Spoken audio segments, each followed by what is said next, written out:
Click ka sa Google.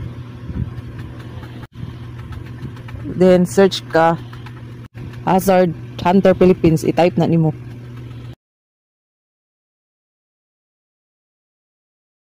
I-click na ang earthquake event monitoring. Ikaabot na nimo diri, i-click lang ng green kanang map niya. I-click ka usa para maadto ka pa dong. Then ganahan kami ani kuha nang ni siya. Ari ka sa desktop. Click ning 3 dot sa tumoy para mahimong desktop site. Click na nimong desktop site. Kuan siya madako. Click lang okay. Kaya para makaadto ka sa main niya. Click na nimong tunga kanang na-map kay para maka-drag ka sa gusto nimo asa ka mo adto.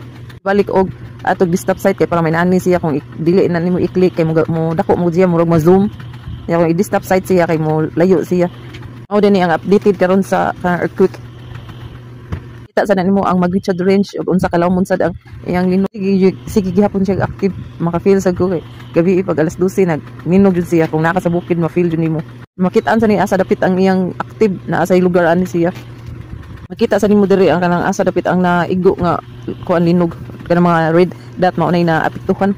Mao ni ang katong sa north area dapit. Ako kini katabang nato sa mood na ganahan tag kanang na-update nga way balita niya ari lang ta mo monitor. Naari ni tanan sa atong cellphone kay naara may Google lang atong mga cellphone.